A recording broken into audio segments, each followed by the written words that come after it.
మొన్న మనం వెస్ట్ బెంగాల్లో హిందూస్కి లైఫ్ ఎట్లుంది, ఆడవాళ్ళని ఎంత ఘోరంగా టార్చర్ పెట్టినరు అండ్ హిందూస్కి ఎంత టార్చర్ చేస్తున్నారు బెంగాల్లో అనేది మనం ఆల్రెడీ వీడియో చేసినాం. దాన్ని చూసినారు. కాకపోతే ఆ వీడియో ఎందుకు బూస్ట్ అయితే లేదు, ఎందుకు వ్యూస్ వస్తలేవా అని చెప్పి చెక్ చేస్తే మనం ధర్మం కోసం దేశం కోసం ఎవరైతే వీడియోస్ చేసి మాట్లాడతారో మ్యాక్సిమం వాళ్ళ వీడియోస్ని బూస్ట్ చేయకుండా ఆపేస్తున్నారు. రిపోర్ట్స్ కొడుతుండ్రా ఏం కొడుతుండ్రా అర్థమైతే లేదు. బట్ పోలే అయినా ఓకే, చూసినంత వాళ్ళైతే షేర్ చేస్తున్నారో అని అనుకుంటున్నా. అండ్ మెయిన్గా ఎవరైతే సబ్స్క్రైబర్స్ ఉన్నారో వాళ్ళకన్నా ఎక్కువ నాన్ ఫాలోవర్సే మన వీడియోస్ని ఎక్కువ చూస్తున్నారు. ప్లీజ్ ఎవరైతే నాన్ ఫాలోవర్స్ ఉన్నారో సబ్స్క్రైబ్ చేసుకొని వాళ్ళు మన ఛానల్ని వెంటనే సబ్స్క్రైబ్ చేయండి అండ్ లైక్ చేయండి, వీలైనంత షేర్ చేయండి ఇట్లాంటి videos. And welcome to Chitragupt, this is Harish. ఇవాళ టాపిక్ వచ్చేసి మనది అస్సాం. ఎందుకు అస్సాం అనంటే ఇంతకుముందు బెంగాల్లో ఏదైతే జరిగిందో మన హిందూస్ పరిస్థితి యాజ్ ఇట్ ఈజ్ అస్సాంలో కూడా జరిగింది. ఈ అస్సాంలో అండ్ బెంగాల్లో ఎందుకు రోహింగ్యా ముస్లిమ్స్ ఎక్కువ ఉన్నారు అనంటే ఇవి రెండు మన ఇండియా బార్డర్ని డివైడ్ చేస్తాయి, షేర్ చేసుకుంటే వేరే కంట్రీస్ త్రూ. అంటే బెంగాల్కి అస్సాంకి బంగ్లాదేశ్ నుంచి వెళ్ళి బార్డర్ కనెక్ట్ అవుతుంది కదా. సో దానివల్ల ఈ ఇమిగ్రేట్స్ అనేటోళ్ళు ఎక్కువ వచ్చేసి ఉన్నారు. అస్సాంలో ఎట్లా అయిపోయిందంటే ఇంతకుముందు అస్సాం సీఎం హేమంత్ బిశ్వ శర్మ గారు ఒక స్టేట్మెంట్ పాస్ చేశారు. 1951లో 16% ఉన్న ముస్లిం జనాభా 2011కి వచ్చేసరికి 36% అయ్యింది. ఇప్పుడు ఏకంగా 40% ముస్లిం డామినేషన్ జరుగుతుంది అస్సాంలో అని చెప్పాడు. సడన్గా 40% ముస్లిమ్స్ ఎక్కడికైనా వచ్చేసినారు అబ్బా. మరి అప్పుడున్న ముస్లిం 60%, అప్పుడున్న హిందూస్ ఒక 80% ఇంచుమించు చేసుకుంటే ఇప్పుడు వీళ్ళు పెరిగినప్పుడు వాళ్ళు కూడా పెరగాలి కదా. మరి వీరు ఎట్లా పెరుగుతున్నారు అని చేస్తే మొత్తం ఇల్లీగల్గా చొరబాటుగా ఇండియాలోకి వస్తున్న బంగ్లాదేశీ ముస్లింలు మాత్రమే ఉన్నారంట. మరి వీళ్ళని పంపించుడు ఎట్లా? ఇటు మమతా బెనర్జీ అయితేమో లేదు ఆ చొరబాటులకు మేము ఉంచుతాము, వాళ్ళని కూడా ఇండియన్ సిటిజన్షిప్ ఇచ్చేద్దాము, ఉంచుకుందామంటారు. ఎందుకంటున్నారు తెలుసా? ఓటింగ్ కోసం. వాళ్ళు వెళ్ళిపోతే వీళ్ళకి సీట్లు కూడా మిగిలాయి, అందుకోసం వాళ్ళు ఉంచుకుంటా అన్నారు. కానీ ఇడు ఉన్నది అట్లా కాదు కదా. ఇడు ఉన్నది పులి, హేమంత్ బిశ్వ శర్మ. పులి ఉన్నది ఆడ. పంజా వెయిట్ చేసింది ఇట్లా ఏ టైం దొరుకుతుంది, ఏ చట్టాలు మన దగ్గర ఉన్నాయి, దేంతో ఎట్లా చేయొచ్చు అని చెప్పి. ఇప్పుడు దొరికింది, గట్టి కొడితే గులాబ్ జామ్ అయిపోయింది ఒక్కొక్కరికి. అట్లా నడుస్తుంది ఇప్పుడు అస్సాంలో. అయితే అసలు స్టోరీ ఏంది అని అంటే అస్సాంలోకి బంగ్లాదేశ్ నుంచి వెళ్ళి ఆ చొరబాటుదారులు ఉన్నోళ్ళు చక్కగా ఉండాలి కదా. అట్లా కాదు.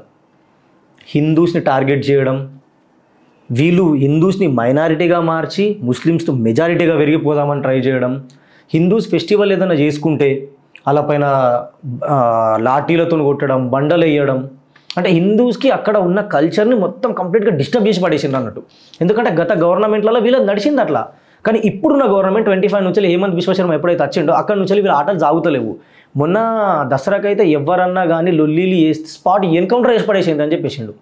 దానివల్ల వీళ్ళకి భయం పుట్టేసింది.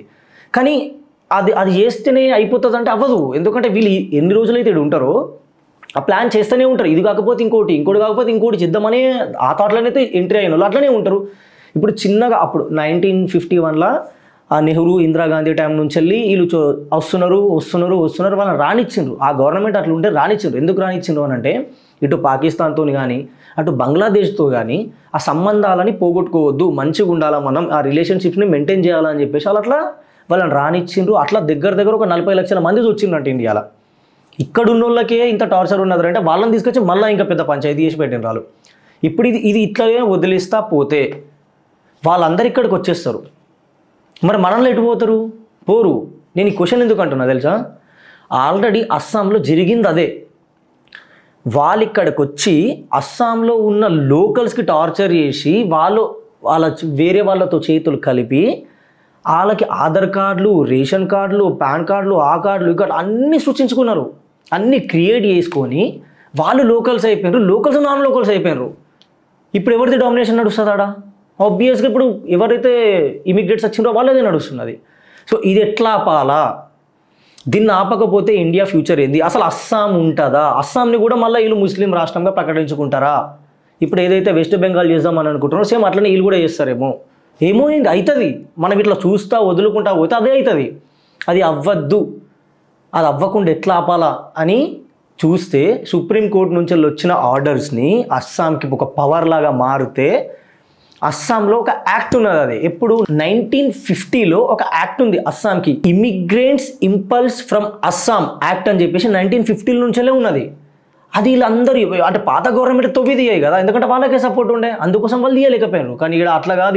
ఇక్కడ ఉన్న బీజేపీ గవర్నమెంట్ ఏం చేసింది, ఇలా వదిలేస్తా పోతే రేపు పొద్దున అస్సాంలో మెజారిటీ కంప్లీట్గా వాళ్ళు అయిపోతారు, మైనారిటీ హిందూస్ అయిపోతే వీళ్ళకి బతకడానికి కూడా ప్రాబ్లం అయిపోతుంది అని చెప్పేసి ఈ యాక్ట్ అయితే ఎక్కడైతే లోపల పడి ఉండనో తవ్వకాల నుంచి ఇట్లా వెతికి బయటకు తీసి దాన్ని ఇంప్లిమెంట్ చేసినారు. ఇది ఇంప్లిమెంట్ చేయగానే ఎట్లా అయిపోయిందంటే ఒక్కొక్కళ్ళకి పారిపోయి వచ్చిన వాళ్ళకి అతలాకుతలం అయిపోయారు ఒక్కొక్కరు. ఇది ఎట్లా 24 అవర్స్లో మీరు మా దేశం దాటి వెళ్ళిపోవాలా, ఇల్లీగల్గా వచ్చిన అని చెప్పేసి పెట్టంగానే ఒక్కొక్కళ్ళు ఇక దార పట్టినరు, ఇక అలా దేశాలకి దార పట్టేసినారు. ఇంకేంది పక్కకే ఉన్నది ఇక పడబడ్డ దేశం, అలా గుర్తుపుతున్నారు. ఇక వీళ్ళు ఇటు పోతా ఎవరైతే ఇంక కొంతమంది దాచుకొని ఉన్నారో వాళ్ళ కోసం కూడా నిఘా పెట్టినారు. ఎట్లా వీళ్ళు వచ్చి ఓన్లీ లోపలనే ఉన్నారా అస్సాంలో అంటే అట్లా కూడా కాదు, బార్డర్స్ దగ్గర కూడా వీళ్ళు అడవుల్ని కబ్జా చేసి ఒక 10,000 కుటుంబాలట, 10,000 కుటుంబాలు దగ్గర 10 నుంచి 20,000 జనాభా అడవుల్ని నాశనం చేసేసి కబ్జా చేసుకొని అక్కడ సెటిల్ అయిపోయినారు. వీళ్ళు ఇప్పుడు మన అప్డేట్ సిస్టమ్తో వాళ్ళని కూడా పట్టుకొని వాళ్ళని కూడా వాళ్ళ దేశానికి రిటర్న్ పంపించేస్తున్నాడు అస్సాం సీఎం. ఇట్లాంటి సీఎంలు ఓవరాల్ ఇండియాలో ఉంటే ఇల్లీగల్గా వచ్చినోని పతనమే ఇంకానికి. అది జరిగితేనే అప్పుడే ఇండియా హిందూస్ కోసం మంచిగా ఉన్న ప్లేస్ అవుతుంది, హిందూస్ కూడా సేఫ్గా ఉండే ప్లేస్ ఇండియానే. కాబట్టి ఇది అట్లనే మిగిలిపోతుంది. లేదు మేము పట్టించుకోము, ఈ గవర్నమెంట్ ఎట్లా పడితే అట్లా, ఏ గవర్నమెంట్ ఎట్లా పడితే అట్లా అని అంటే మాత్రం చాలా కష్టం అయిపోతుంది హిందూస్కి ముందర. ఇది మాత్రం పక్కా నిజం. ఇప్పుడు బెంగాల్లో అయింది, దాని తర్వాత అస్సాంలో అయింది.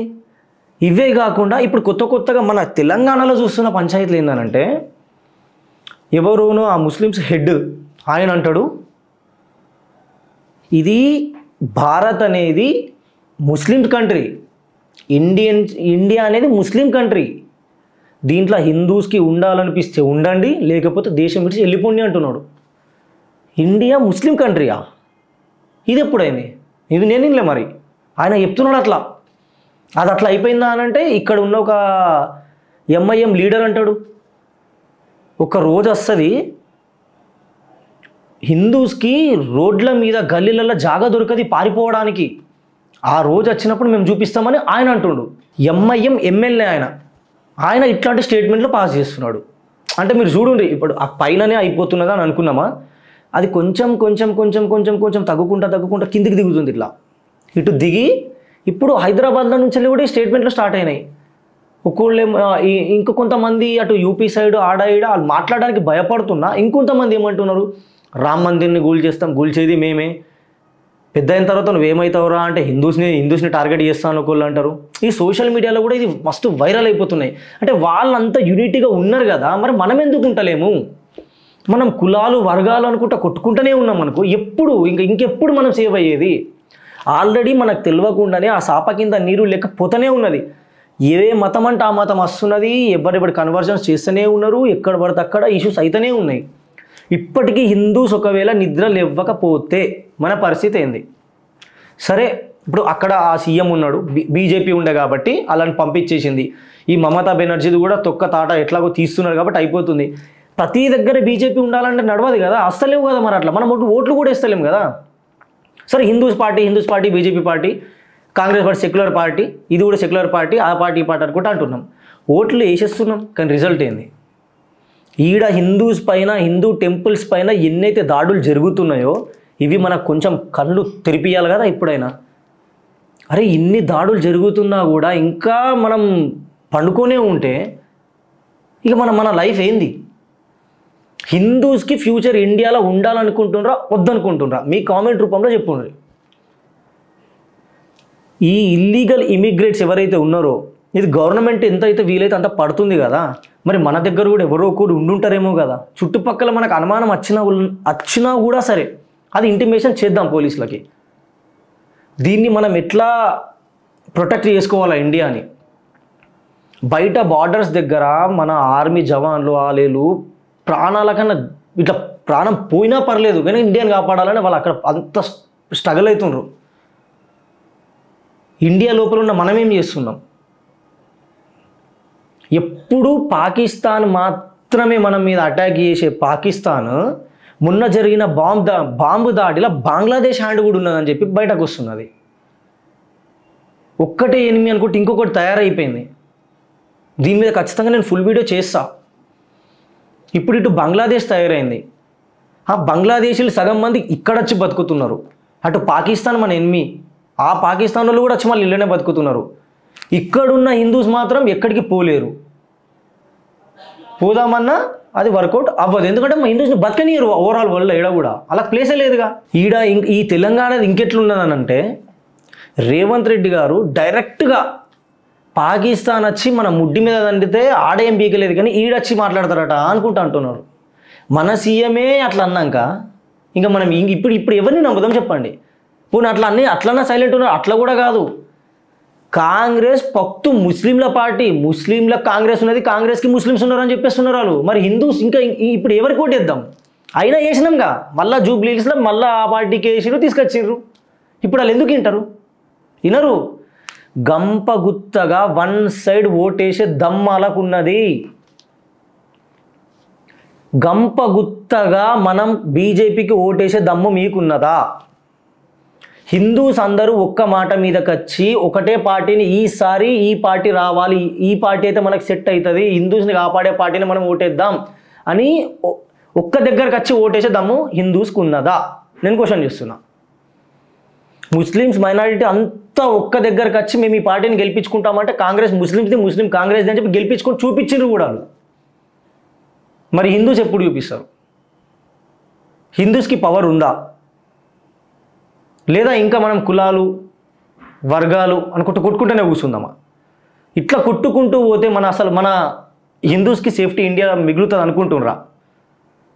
నీదైపోయింది, నాదైపోయింది, మన ఫాదర్స్ది, ఇంకొక జనరేషన్లో వాళ్ళది కూడా అయిపోయింది. ఇప్పుడు అచ్చటోళ్ళకి ఏంది?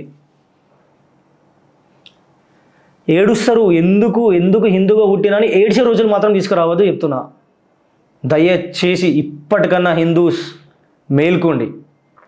అసలు ఏడున్నాం, మనం ఏం చేస్తున్నాం, మన వెనకాతల ఏం జరుగుతుంది, మన ఫ్యూచర్ ఏంది ఒక్కసారి ఆలోచించండి. మన సేఫ్టీని మనం సెక్యూర్గా ఉంచుకుందాం. ఒక వెపన్, ఈసారి వచ్చే వెపన్ ఓటుతోని హిందూస్ అందరు ఒక్కటే, వీళ్ళు అనుకుంటే ఏం చేస్తారో చూపిస్తారా అనేటట్టు మనం చేసి చూపించాలా. వామ్మో హిందూసా అనేటట్టు మనం కూడా అవ్వాలా. అవుతారని ఆశిస్తున్నా. అండ్ ఈ వీడియో వీలైనంత షేర్ చేయండి. మీరు షేర్ చేసి ఈ వీడియో బయటకు వెళ్తేనే అట్లీస్ట్ అక్కడ ఏం జరుగుతుందనే గ్రౌండ్ దాకా తెలుస్తుంది. షేర్ చేయకుండా, లైక్ చేయకుండా, కామెంట్ చేయకుండా మీరు ఎట్ల రోజులు ఇట్లనే ఉంటారో చెప్పిన రోజులు మేము కూడా చెప్తాం భయ్యా. ఏదో ఒక రోజు మా ఛానల్ని కూడా ఇట్లనే బ్లాగ్ చేయడమో, రిపోర్ట్లు కొట్టడం అలా చేస్తూ పోతారు. ఇంకోటి పెడదామో, ఇంకా ఫైట్ చేద్దామనే ఆ పవర్ మా నుంచి కూడా వెళ్ళిపోతుంది కదా ఒక రోజు. మీరు ఎంత సపోర్ట్ చేసి ఎంత బూస్ట్ చేస్తారో మేము అంత నిజాలు బయటకు తీసుకురావడానికి ట్రై చేస్తాం. ఈ వీడియోని వీలైనంత హైప్ చేయండి, సర్క్యులేట్ చేయండి. చేస్తేనే హిందూస్కి ఏం జరుగుతుంది అండ్ రోహింగ్యాలు బయట నుంచి ఎట్లా వచ్చిండ్రు, వీళ్ళని ఆపడం ఎట్లా అనే దాని మీద మనం అట్లీస్ట్ డిస్కషన్ అన్న మొదలెడదాం. అప్పటిదాకా మనం ఎలక్షన్స్ వచ్చే వరకు ఈ డిస్కషన్స్ పోతే నెక్స్ట్ హిందూస్కి సేఫ్ అయింది, సెక్యూర్ అయింది, అందరూ ఒక దగ్గరకు వచ్చి ఆలోచించి ఓటేద్దాం. చేస్తారని అని అనుకుంటున్నా. భారత్ మాతాకి జై, జై హింద్, జై భారత్.